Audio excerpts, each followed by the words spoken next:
గారు వచ్చాక పరిపాలన ఎలా ఉందంటారు? ఒక మహిళగా ఈ రోజున పథకాలు ఒక్కొక్కటి ఇంత కష్టంలో లేకపోతే ఆర్థికంగా ఇబ్బందులు ఉన్నా కూడా ఆయన నిదానంగా చేసుకుంటూ వస్తున్నాడు. ఎలా ఉందంటారు పరిపాలన? పరిపాలన అయితే బాగానే ఉంది, నిదానంగా చేసిన అంత ముందుకు కన్నా బెటర్గానే ఉంది. పిల్లలకి కూడా చక్కగా చదువులకి వాటికి టయానికి అందిస్తాం, కానీ ఒక్కొక్కటి నిదానంగా చేసుకుంటూ వస్తున్నారు.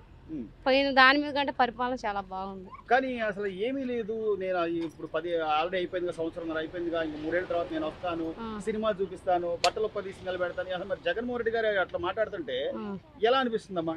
ఎలాగ అనిపిస్తుందంటే ఇప్పుడు ఆయన పదవి దిగినా కూడా అహంకారం తగ్గల, అది మెయిన్ పాయింట్. పదవిలో ఉన్నప్పుడు కూడా అంతాగే మాట్లాడి పదవి దిగాక కూడా అలాగే మాట్లాడుతున్నాడు. అది కొద్ది అహంకారం తగ్గితే గానీ ఆయన కొంచెం బాగుంటది మాట పరిపాలన. అంటే జగన్మోహన్ రెడ్డి గారు కనీసం నేను 151 నుంచి 11కి ఎందుకు వచ్చేసాను, నేను బటన్ నొక్కే అని చెప్తున్నాడు కదా. అయినా కూడా నిజంగా అందరికి పథకాలు అందినయా లేదా, ఒకవేళ అందితే నన్ను ఎందుకు ఓడించారని ఆలోచించుకుంటున్నాడు అంటారా? అలా మందులో ఇప్పుడు మొన్న ఎంత పడింది, ముందుకి మాకు ఎంత క్రామ్ అయింది, బయట పడుతున్నాయిగా. అలా అలాగా అన్నిటికీ చేసి ఆ పథకాలు మాకు వదిలాడు తప్ప ఆయన సొంతంగా అయితే ఏం వదల. సో ఇన్ని కోట్ల రూపాయలు మందులో స్కామ్ చేసింది కాక ఆరోగ్యాలు పాడు చేసి చాలా మంది అమ్మ లివర్లు కిడ్నీలు పోయి మామూలుగా లేదు. మన మా పెదనాన్న బాగలేదు, గవర్నమెంట్ హాస్పిటల్ అయితే 30 ఏళ్ళు కూడా కాలేదు, కిడ్నీలు పోయినాయి అన్నారు. వాళ్ళు చూసి మన మధ్య మా పెదనాన్నకు కూడా కొంచెం హెల్త్ ప్రాబ్లం వచ్చి చనిపోయాడు. ఆయన గట్టిగా ఉన్న మనిషి, ఏదో పాము కాటు మూలంగా పోయిన సంవత్సరం తాగడం మూలంగా, ఈ పిచ్చి కోటలు తాగడం మూలంగా మనిషి చనిపోయాడు.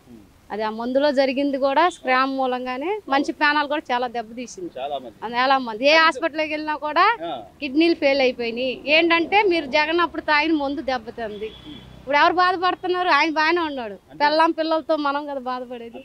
అది కనీసం ఆ బాధ అయినా అంటే అదే నాకు తెలియకుండా జరిగినా, తెలిసి జరిగినా, ఆయనకి తెలిసి జరిగినా, తెలియక జరిగినా ప్రజలు ఇబ్బందులు పడ్డారు, నన్ను నమ్మిన వాళ్ళు ఇబ్బందులు పడ్డారు, అందుకే ఈ రోజు వద్దనుకున్నారని ఆ పశ్చాత్తాపం కానీ అసలు ఏమీ లేదు, ఏం కనపట్ల. ఆ రోజా గారికి కానీ జగన్మోహన్ రెడ్డి గారి కానీ ఏం కనపట్ల. ఇంకా ఎంతసేపటికి మేము వస్తాము అనే ధీమా తప్ప జనాభాకి మనం ఏ రకంగా మనం ఏంది చెప్పుకోవాలని మాత్రం జరగట్లా. ఈ వయసులో కూడా చంద్రబాబు నాయుడు గారు ఆ రోడ్లు వేయడం కానీ లేకపోతే అన్ని పరిపాలనకు సంబంధించి అన్ని పట్టించుకుంటున్నారు. చాలా బాగా పట్టించుకుంటున్నాడు, చాలా బాగుంది. చాలా బాగా పడ్డాయి. మాకు 2 పిల్లలు, వాళ్ళిద్దరికి పడ్డాయి. ముగ్గురున్నా ముగ్గురు, అందరికి పడ్డాయి. ఎక్కడ ఉన్నా 2 ముగ్గురు. ఆయన ఏంటి ఒక్కళ్ళకి ఇచ్చి నేను ఇచ్చా అన్నాడు. ఆయన ముగ్గురికి ఇచ్చి గ్రేట్ అనిపించుకున్నాడు. ఇప్పుడు అది ఈ రోజు పిల్లల్ని స్కూల్కి పంపించాలి అంటే ఇంట్లో వంట చేయాలి, లేకపోతే ఆడావుడి ఏమైనా కనపడుతున్నాయా అంటే ప్రతిదీ కూడా స్కూల్లోనే దొరుకుతుందా? చాలా బాగుంది, చాలా బాగుంది. పోయిన సంవత్సరం మీద కంటే ఆయన హయాంలో కంటే కొంచెం మార్పులు కానీ బ్యాగులు కూడా అంతకుముందు ఆయన పేరు మీద అన్నీ వచ్చేది. ఇప్పుడు ఈయన అలా కాదు. మనం ఇప్పుడు రాధాపల్లి కృష్ణ గారి పేరు మీద ఈయన అనే పేరు అనేది లేకుండా మొత్తం ఇప్పుడు మనం అలా పేరు మీద అవునవును చాలా బాగుంది. అదొకటి మెయిన్ 5 రూపాయలు అన్నా క్యాంటీన్ పేదోళ్ళకి. ఇప్పుడు 5 రూపాయలు పెడితే టీ రాదు. నేనే 2 సార్లు తిన్నా. నెంబర్ 1 భోజనం. అసలు తీసేసి అది చేసింది ఆయన తప్పు, అది తప్పు. ఆయనకి అదే పాపం. ఎందుకంటే అసలు చాలా అసలు ఏంటండి ఎంత ఉండడు, కారులో కూడా వచ్చి 5 రూపాయలు భోజనం చేస్తున్నాడు. ఆ రైస్ చాలా నీట్ గా ఉంటుంది, చాలా బాగా. నేనే 2 సార్లు తిన్నానండి. మొన్న నేను తిన్నప్పుడు కూడా సన్న బియ్యం, అసలు ఇంట్లో బియ్యం కూడా పనికిరాలి. మొత్తం మీద ఒక మహిళగా, ఒక ఆడపడుచుగా ఈ పరిపాలన ఈ సంవత్సరం నుంచి చంద్రబాబు నాయుడు గారు, ఒక పక్క పవన్ కళ్యాణ్ గారు, అలాగే భారతీయ జనతా పార్టీ కూటమి ప్రభుత్వం ఎలా ఉందంటారు? ఏంటి? చాలా బాగుంది. మళ్ళీ వచ్చే ఎన్నికల్లో కూడా వాళ్ళే వస్తారు. మా మహిళల తరఫున మొత్తం కూడా వాళ్ళకి హామీ. వచ్చే ఎన్నికల్లో కూడా వాళ్ళే, చంద్రబాబు గారు, పవన్ కళ్యాణ్ గారు. నా ఆడపడుచులు అంటున్నాడుగా, నా చెల్లెళ్ళు, అక్క చెల్లెళ్ళు అని. రారు. అసలు నిజంగా ఇంట్లో చెల్లెల్ని, ఆ తల్లిని పట్టించుకుంటున్నాడు అంటారా? నా అక్క చెల్లెళ్ళు రాష్ట్రంలో ముందు వాళ్ళ చెల్లిని, వాళ్ళ తల్లిని పట్టించుకుంటే హెల్త్ వాళ్ళు పట్టించుకుంటారు. లేదండి. సో జగన్ గారు అయితే ఇంకోసారి నమ్మరు. ఒకసారి చూశారు, ఏంటంటే ఎట్టాగుంటది చూడండి, నన్ను చూడండి అన్నారు.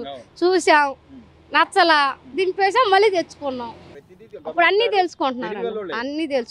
అన్ని తెలుసుకుంటేనే మనకి ఏం జరుగుతుందని తెలుస్తుంది. జనాభా ఇప్పుడు అన్ని యూట్యూబ్లో వీటిలోకి వస్తున్నాయి కదండి. చాలా డెవలప్ అయ్యారు. అన్ని తెలుసుకోవడం చాలా బాగుందండి.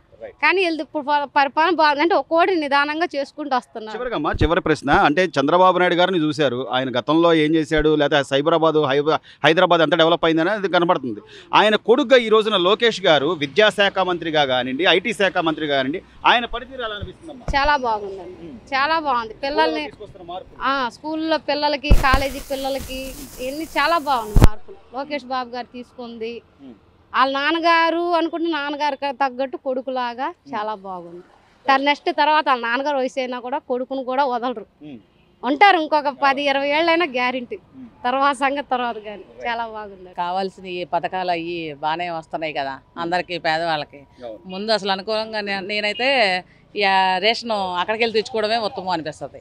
ఎందుకంటే ఎవరు టైం కుదిరినప్పుడు అక్కడికి వెళ్ళి తెచ్చుకుంటారు. ఈ బండి వస్తుంది, ఆ టైంకి వాళ్ళు లేకపోతే వెళ్ళిపోతారు. తర్వాత ఇంకో బజార్ వెళ్తే మీ బజార్ వచ్చి మేము ఇవ్వట్లేదు అని అంటున్నారు కదా. మరి ఇదే నయం, ఇదే బాగుంది. ఈయన పరిపాలనే బాగున్నట్లే అనిపిస్తుంది. పెన్షన్లు కూడా బాగానే ఇస్తున్నారు, ఇంటింటికి కాకపోయినా ఒక దగ్గర కూర్చోబెట్టి తీసుకొచ్చి ఇస్తున్నారు, బాగానే ఉంది. మొన్న తల్లికి వందనం మీరు విన్నారా? అందరికి ఎంతమంది పిల్లలు ఉంటే అంతమందికి కూడా ఇచ్చారు. చూస్తున్నారమ్మా ఎట్లా ఉంది? మధ్యాహ్నం భోజనం కూడా సన్న బియ్యంతో చేస్తున్నారు, యూనిఫామ్లు కానీ సాక్స్లు కానీ బాగానే ఉన్నాయి, క్వాలిటీగానే ఇచ్చారు. మరి జగన్మోహన్ రెడ్డి గారు అసలు కళ్ళ ముందు కనబడుతున్నా కూడా ఏమీ లేదు, అది వీళ్ళు కేవలం ఏదో దొంగ హామీలు ఇచ్చి వచ్చారు తప్ప ఏం చేయట్లేదు. సంవత్సరంన్నర అయిపోయింది కదా, మళ్ళీ నేను వస్తాను, కళ్ళు మూసుకోండి, నేను వచ్చేసి ఒక్కొక్కళ్ళ ఇది చేస్తాను, సినిమా చూపిస్తా అంటున్నాడు. మంచిగా మనం ఏదైనా పని చేసాం అనుకోండి, చాలా మటుకి మొరుగుతూ ఉంటాయి కుక్కలు. మంచి పని చేసే పక్కన ఎప్పుడైనా చెడుది బాగానే ఉంటానే ఉంటుంది, చేసే వాళ్ళకే తెలిసిద్ది. చెప్పే వాళ్ళకి అనేది కన్నా చేసే వాళ్ళకి అది తెలిసింది. గత 5 ఏళ్లలో జగన్ గారు చేసింది ఏమన్నా? కదా రౌడీజంగా ఉంది, అది ఇది పర్వాలా బాగానే ఉంది. సో అంటే మీరు అన్నట్టమ్మా మహిళగా ఈ రోజున గతంలో ఎక్కడా కూడా గంజాయి అని కానీ లేకపోతే హెరాయి అని కుర్రోడు ఇప్పుడు లేదు, ఇప్పుడు అసలు లేదు. గంజాయి ఇదివరకు బాగా ఉంది, విచ్చలవిడిగా ఉంది.